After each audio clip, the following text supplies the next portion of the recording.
cette grande édition d'information.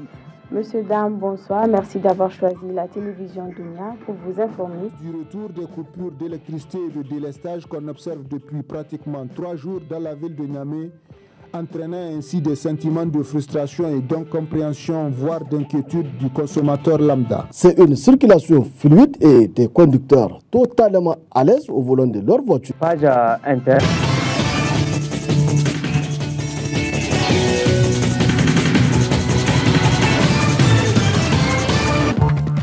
5 blessés, dont 3 graves. C'est le bilan d'un accident de circulation qui s'est produit ce matin au rond-point Wadata. Un taximan roulant à vive allure a renversé plusieurs personnes sur son passage. Détail dans un instant.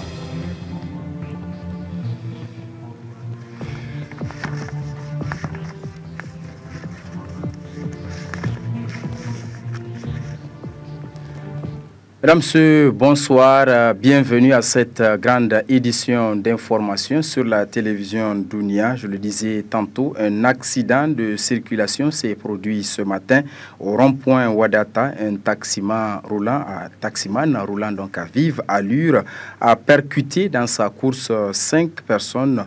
Vu l'ampleur donc des dégâts, le taximan a continué sa route. Le constat est signé par Zakou Dagara et Soumaïla Dandi. Chaque semaine, les médias diffusent des images pour la plupart choquantes d'accidents de la circulation routière afin de sensibiliser les usagers de la route et contribuer à réduire la fréquence des accidents de la route. Hélas, le message ne semble pas passer.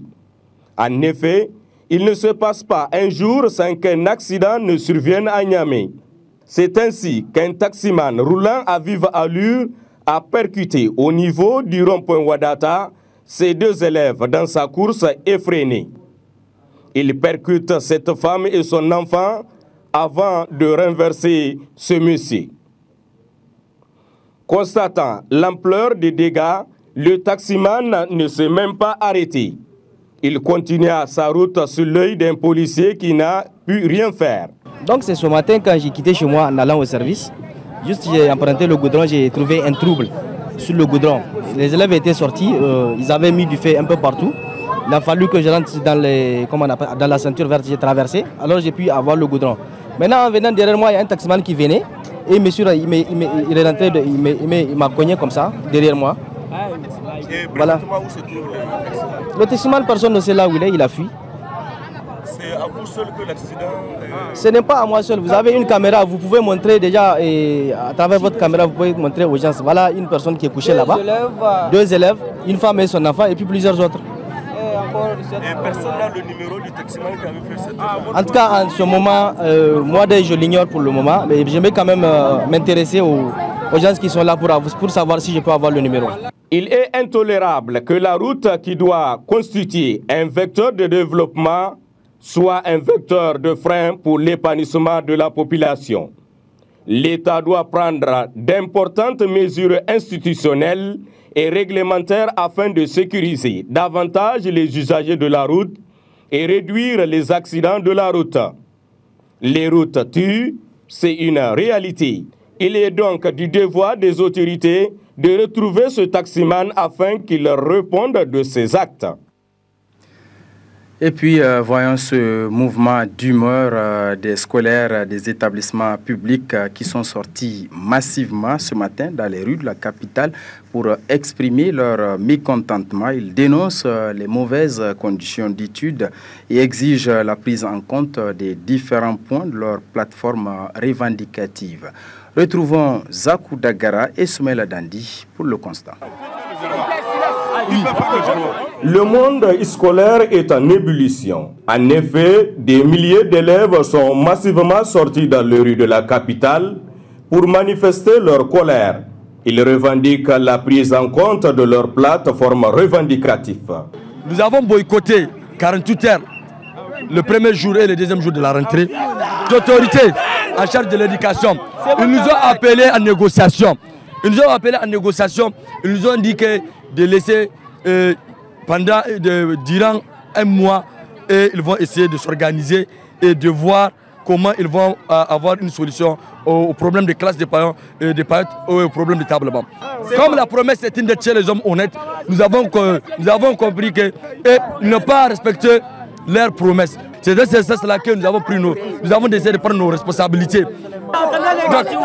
Aujourd'hui, nous avons lancé un mot d'ordre de 72 heures de marche cassable. Si ça ne donne pas, on va lancer un mot d'ordre illimité. Très en colère, les élèves ont brûlé des pneus et cassé les vitres de certains véhicules. Une situation que la population déplore. L'un dans l'autre pour garantir l'effectivité des cours et continuer convenablement l'année scolaire en cours, l'État doit prêter une oreille attentive aux revendications des élèves. Des revendications qui visent à mettre élèves et enseignants dans de bonnes conditions d'études et d'enseignement.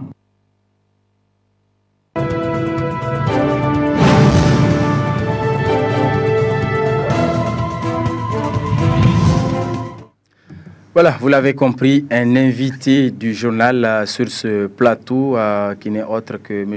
Moussa Keita. Il est conseiller national au niveau du parti MNSD Nassara. Alors, M. Moussa Keita, bonsoir.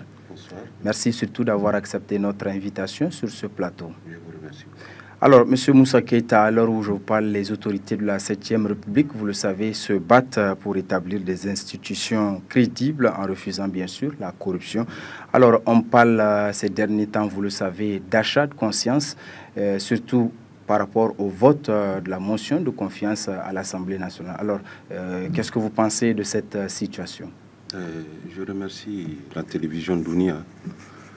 L'occasion que vous m'offrez pour m'exprimer par rapport à cette situation qui n'honore pas notre pays en disant que certains députés ont été corrompus. Je crois que ces députés sont sortis au grand jour pour montrer leur position et ils ont même fait une déclaration qui ne souffre d'aucune ambiguïté. Donc aujourd'hui qu'on les accuse d'avoir été corrompu, je ne sais pas par qui, et ceux qui l'ont dit n'ont aucune preuve. Et le conseil que moi je propose à ces députés, et je crois que ces députés maintenant, puisque l'ARDR, le 14 a fait une déclaration pour dénoncer un peu l'impunité, et je pense que ce serait une bonne chose si ces députés portent plainte contre ceux qui ont informé le peuple nigérien de cette corruption. Et le ministère public, le procureur aussi doit se saisir, je pense, doit se saisir de cette affaire pour mettre fin à certaines choses. Puisque vraiment, moi, je pense on fait du dilatoire pour nous empêcher de travailler. Aujourd'hui, nous devons mettre fin à toutes ces déclarations, tous ces trucs, et travailler pour le bien-être de nos enfants et de notre pays.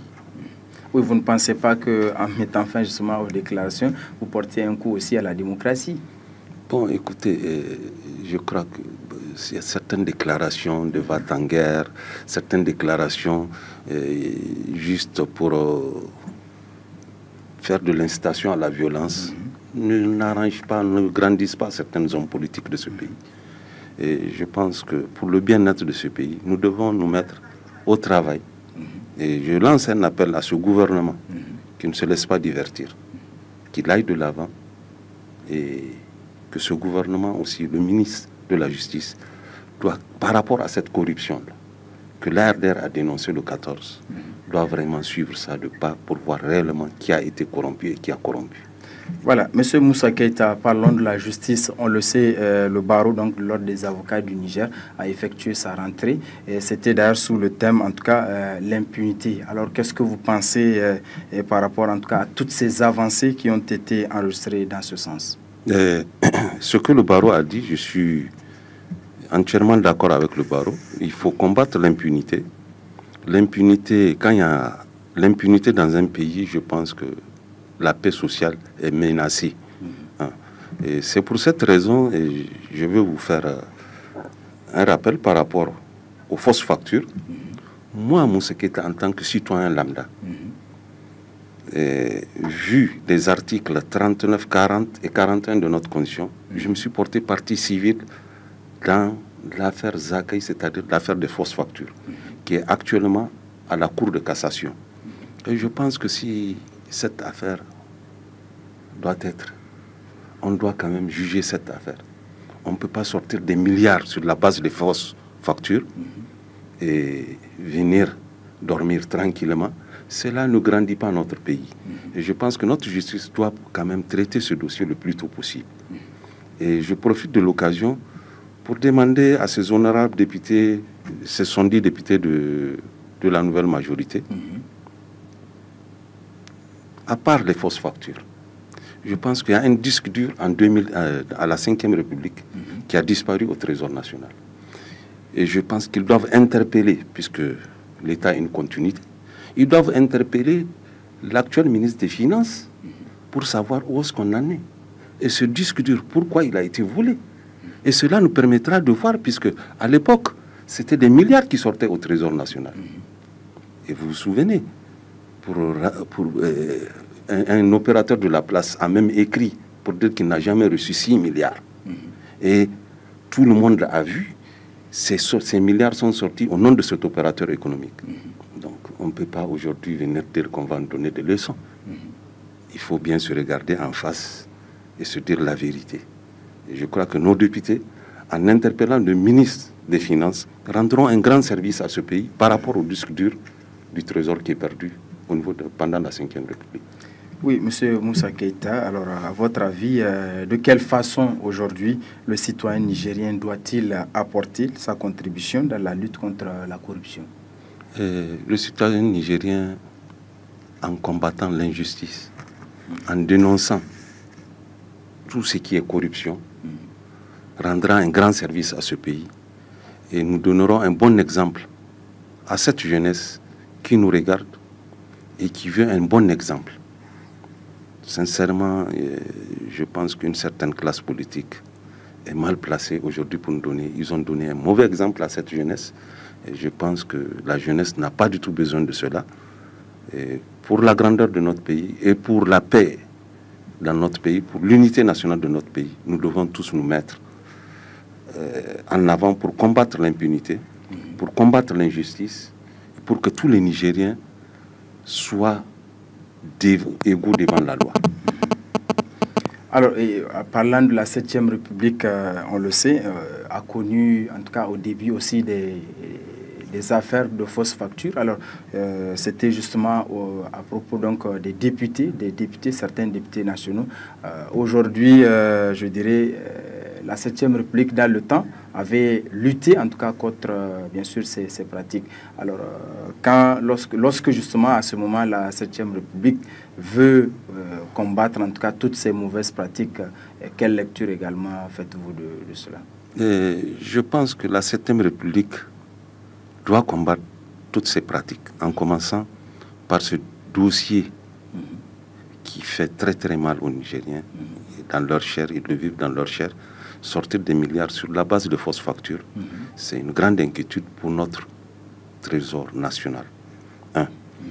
Et de deux, je pense que l'ARDR, le 14, est aussi parti dans le même sens en demandant de mettre fin à l'impunité.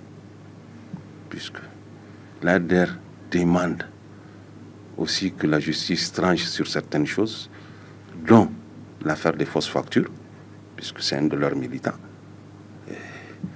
Et je pense que la justice n'a qu'à faire son travail. Et tous les Nigériens sont égaux devant la loi. Et je pense que la justice nigérienne ne doit pas tarder, doit mettre fin à cette situation qui n'a que trop duré. Et ce n'est pas... Ils ne doivent pas... C'est-à-dire, ils rendront un grand service au Niger en mettant fin à certaines pratiques. La justice peut... Le juge peut moraliser le citoyen. Le juge peut bien éduquer le citoyen en faisant très bien son travail, en disant que le droit, rien que le droit. Voilà, Monsieur Moussa Keïta, merci surtout d'avoir accepté cette invitation sur ce plateau donc, du journal télévisé de Dunia. Je vous remercie. Restez avec nous pour suivre la suite de ce journal. Le Niger va accueillir à partir de demain et ce jusqu'au 23 novembre 2013 la 16e édition de la conférence de l'exposition OL Gasmine. En prélude à cette rencontre, le ministre du Pétrole a co-animé donc une conférence de presse ce matin pour informer la nation de la tenue de cette importante manifestation. El Mokhtar Kainé et Boubacar Souley. Informer l'opinion nationale et internationale de la tenue de la 16e édition de la conférence et de l'exposition OL Gasmine du 19 au 23 novembre 2013 à Niamey. Voilà l'objectif de cette conférence de presse co-animée par le ministre du Pétrole et les organisateurs. Vous avez tous les décideurs politiques, notamment, donc il y a les différents ministres en charge du domaine pétrolier et minier. Vous avez les différentes administrations toujours en charge de ces domaines. Vous avez les sociétés, tant nationales qu'internationales, privées ou publiques, qui interviennent dans le domaine minier et pétrolier. Vous avez des personnalités telles que des juristes, des conseillers, des économistes qui interviennent également dans ces deux domaines, qui sont conviés à cette 16e session. Pendant une semaine, le Niger va être, tous les projecteurs vont être braqués sur le Niger pour ce qui concerne les industries extractives.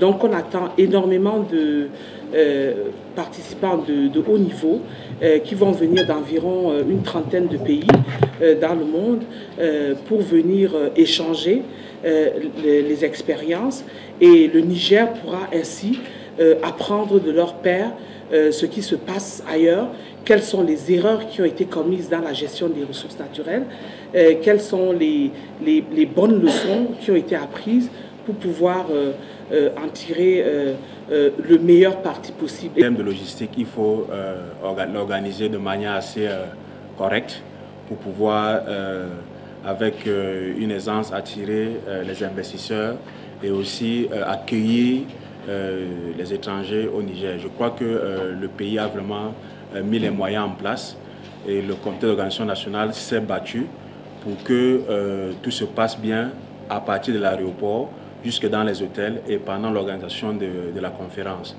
Pendant 5 jours, le Niger sera donc le centre d'attraction des investisseurs aussi bien dans le domaine pétrolier que minier, avec la fondation Tatali pour un engagement et une implication forte et participative de la femme. Cérémonie de mise en place de la société Petro Service SA ce matin à la salle Margou de l'hôtel Gawai de Niamey. Objectif développer et renforcer les relations entre le Soudan et le Niger. Le compte rendu est signé Aïssa Ibrahim Mahmoudou.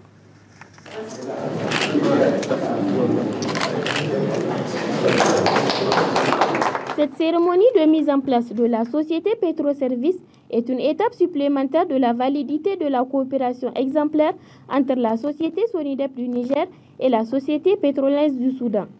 La société Petroservice SA est le fruit de la coopération et de la volonté du Niger et du Soudan à aller de l'avant dans le domaine de la coopération technique pétrolière. Je rappelle que c'était à l'occasion de la visite officielle effectuée en avril 2012 au Soudan par son Excellence le Président de la République du Niger, Issoufou Mahamadou, que des discussions ont eu lieu sur le renforcement de notre coopération avec ce pays frère. Le Soudan, il faut le rappeler, a une longue tradition dans le domaine pétrolier et dispose par conséquent aujourd'hui d'une expertise réelle dans ce domaine. C'est ainsi que dans un premier temps, un accord de coopération entre le ministère de l'Énergie et du Pétrole du Niger et le ministère du Pétrole du Soudan a été conclu dans le but de développer et de renforcer les relations entre les deux départements ministériels. La Sonidep et Petrolens ont signé en octobre 2012 un protocole d'accord de partenariat technique qui a abouti à la création de la société Petroservice SA. Celle-ci a permis de définir la formule la mieux appropriée pour créer les conditions d'un partenariat durable et mutuellement bénéfique. Ce processus a pour ambition principale d'élargir le champ de compétences et de compétitivité de nos deux sociétés sur le plan international pour répondre aux défis de la globalisation. C'est pourquoi, parmi les éléments constitutifs du domaine d'intervention de cette nouvelle société nigéro-soudanaise, figurent en bonne position les prestations dans toute la chaîne de l'industrie pétrolière. Pour mieux travailler sur ce dossier, Petrolines a été intégré au sein du ministère du pétrole soudanais et travaille dans le domaine de la nationalisation de l'industrie pétrolière. Petrolines conduit des lignes de transportation du pétrole. Maintenant, je voulais vous annoncer la création, le lancement de Petroservice.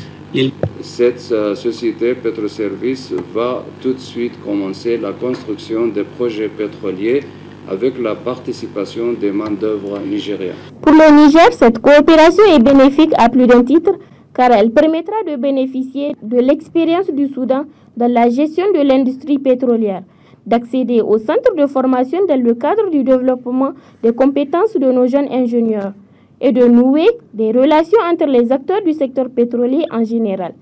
Petroservice SA représente aujourd'hui un symbole réel de coopération mutuellement bénéfique entre le Niger et le Soudan.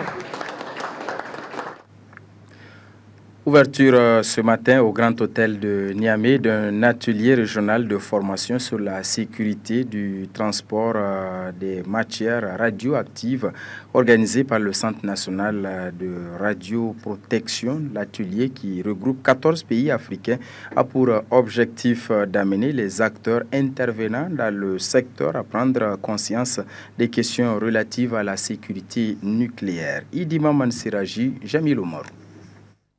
Le présent atelier régional de formation sur le transport des matières radioactives est organisé par le Centre national de radioprotection avec le soutien financier de l'Agence internationale de l'énergie atomique. Elle réunit des participants issus de 14 pays africains et a pour objectif principal de susciter une prise de conscience chez les participants des questions relatives à la sécurité et au transport des matières radioactives ainsi qu'à la nécessité d'un régime de sécurité nucléaire. Dans le domaine du nucléaire, l'objectif de l'Agence internationale de l'énergie atomique est de contribuer à atteindre un niveau optimal de sécurité dans le monde entier pour l'utilisation pacifique, le stockage, le transport de matières nucléaires et autres matières radioactives, ainsi que dans les installations connexes. Le deuxième objectif est de soutenir les États dans leurs efforts pour établir et maintenir des régimes de sécurité nucléaire nationaux efficaces, de promouvoir des améliorations de leur régime mondial de sécurité nucléaire et enfin d'aider les États à la mise en œuvre effective des instruments juridiques internationaux pertinents. L'objectif de ce cours, de cette formation, organisée d'une part par le CNRP, donc le Centre national de radioprotection du Niger, et d'autre part avec la collaboration de l'Agence par son projet de coopération technique pour le développement des ressources humaines en matière de sécurité nucléaire, consiste à accroître la compréhension des participants de la nécessité de protéger les matières radioactives pendant le transport, basée sur les conséquences radiologiques potentielles de l'utilisation malveillante de ces matières. En prononçant le discours d'ouverture de cet atelier, la ministre de la Santé publique par intérim a rappelé toute l'importance que revêt une telle formation pour le Niger, qui, on le sait bien, est l'un des plus grands producteurs d'uranium au monde. Uranium transporté sur plus de 2000 km dans des conditions très risquantes. Depuis plusieurs années, l'Agence internationale de l'énergie atomique a entrepris de nombreuses actions au Niger dans des domaines multiples et variés, tels que la santé humaine à travers le traitement du cancer, la recherche agricole, l'amélioration de la production animale et la gestion des ressources en eau, le développement des activités de radioprotection et le renforcement des compétences de nos cadres dans ces domaines. Faut-il le rappeler, notre pays est l'un des grands producteurs d'uranium dans le monde.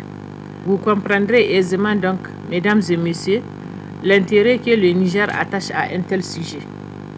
D'ores et déjà, le Centre national de radioprotection, autorité compétente, créé par loi 98-011-17 mai 98, a élaboré un projet de loi sur le transport des matières radioactives. Les résultats ici des travaux du présent atelier nous permettront sans nul doute d'améliorer la qualité de son contenu. Le nucléaire fait partie intégrante de la vie de notre société. Il est au centre de toutes les activités de développement humain. Mais depuis le 11 septembre 2001, avec la recrudescence des attaques terroristes à travers le monde, l'Agence internationale de l'énergie atomique s'est donnée comme mission principale l'utilisation pacifique de ces matières. Lancement officiel ce matin à la salle commission numéro 5 du Palais des Congrès de Niamey de l'atelier de renforcement des capacités des acteurs intervenant dans le cadre de la mise en œuvre des stratégies pour des investissements publics accrus dans la réduction des risques de catastrophes et d'adaptation au changement climatique organisé par le Programme des Nations Unies pour le développement PNUD. Une initiative mondiale qui consiste à renforcer les capacités pour des investissements publics accrus dans la réduction des risques de catastrophes et d'adaptation au changement climatique, qui réunit les différents cadres du PNUD, les représentants des organisations internationales et régionales, ainsi que les services techniques. Une formation qui va mettre en exergue les enjeux de la réduction des risques de catastrophes et de l'adaptation au changement climatique. Le PNUD, organisateur de ce partage d'expériences, plante le décor. La gestation du lancement en Afrique de l'initiative mondiale renforcement des capacités pour des investissements publics accrus dans la réduction des risques de catastrophes et l'adaptation au changement climatique a été longue, parfois difficile. Ceci dit, le temps et les efforts consacrés à la préparation de cette rencontre seront, j'en suis convaincue, mis à profit pour en accélérer la mise en œuvre. L'atelier de lancement en Afrique de l'initiative qui nous réunit ce matin procède en tout cas de cette nécessité. Depuis quelques années, le nombre de catastrophes naturelles a augmenté et peu de régions du monde sont épargnées. De 2002 à 2011, il y a eu 4130 catastrophes dues aux aléas naturels. En procédant à l'ouverture officielle de ce lancement, le représentant du Premier ministre Brigitte Raffini apprécie hautement l'effort fourni et souligne les secteurs de l'agriculture et de l'élevage qui constituent les piliers de l'économie nationale affectés par les aléas climatiques et de sa variabilité. En effet, au Niger, comme dans les autres pays de l'Afrique de l'Ouest et du Sahel, les catastrophes se manifestent par la famine, la malnutrition, la destruction des habitats, des infrastructures et des structures sociales, le déséquilibre de l'économie, les pertes en vies humaines.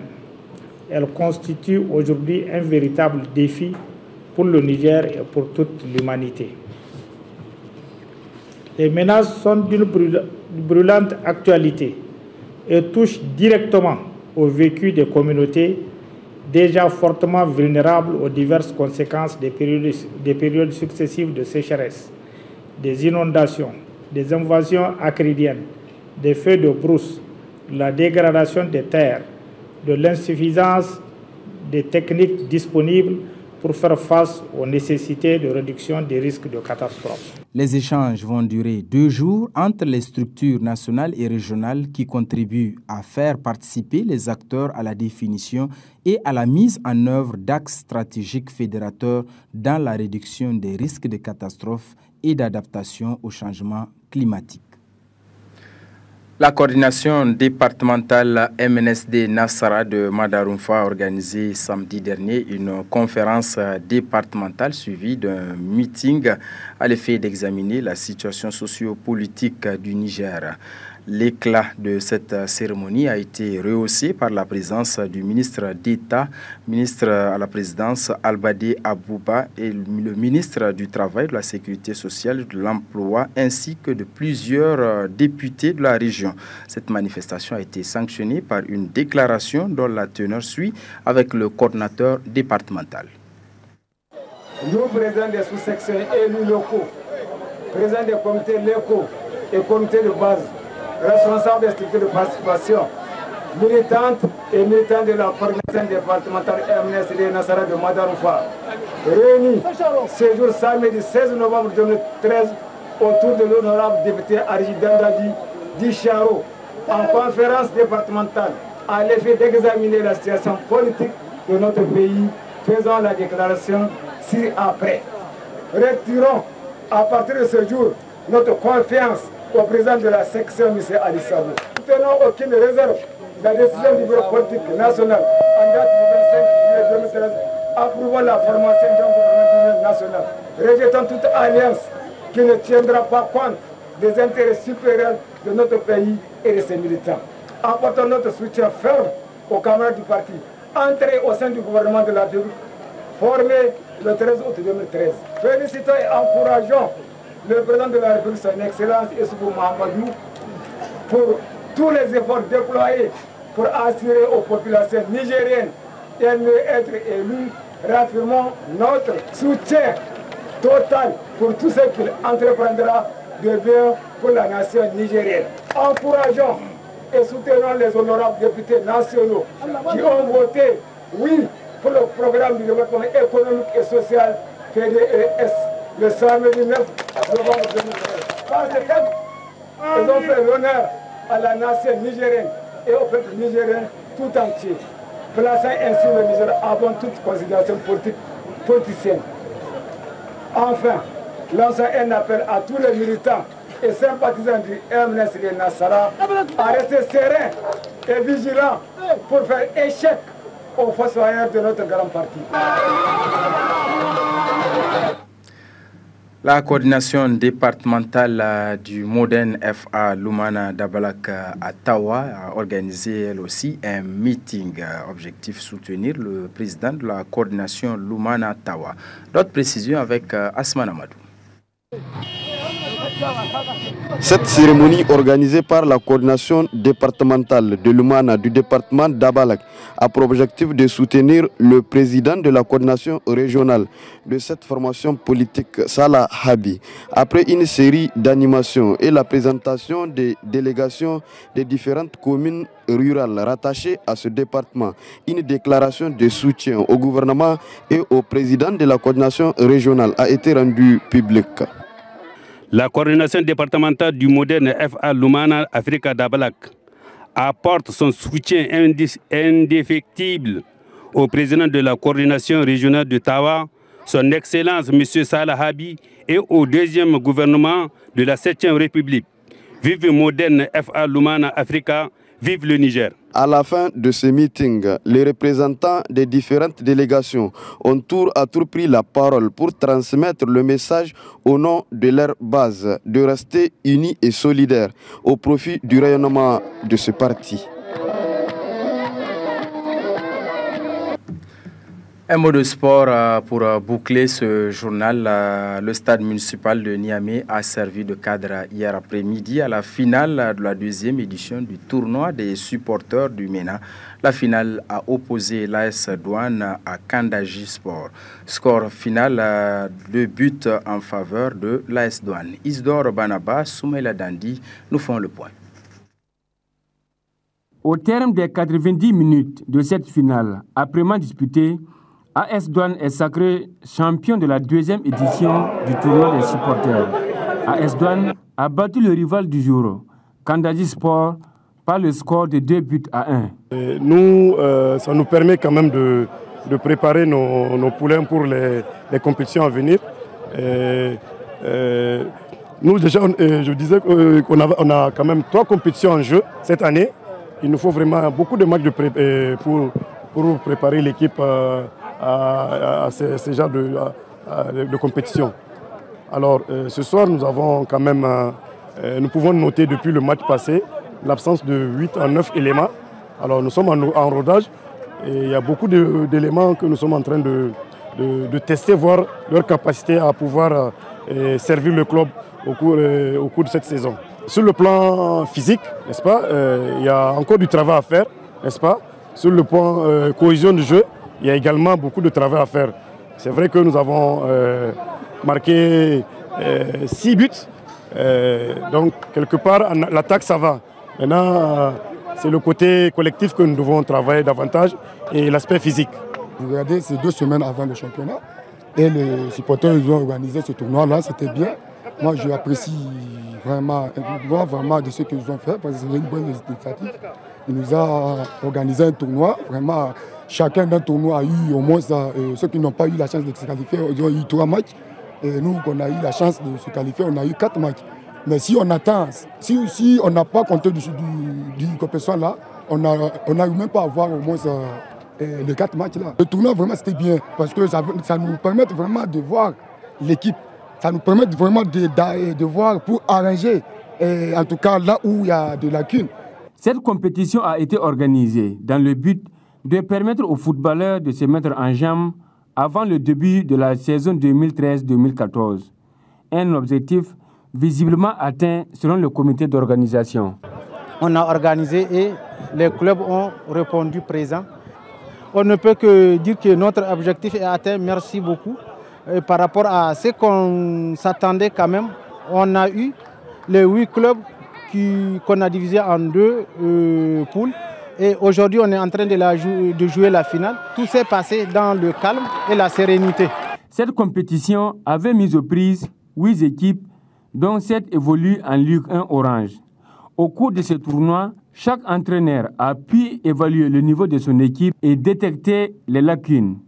C'est dire donc que la Ligue 1 a déjà commencé dans les esprits. Voilà, messieurs, dames, c'est donc tout pour cette édition d'information. Merci de l'avoir suivi. D'ici là, passez d'excellents moments en compagnie de nos programmes. Au revoir et à très bientôt.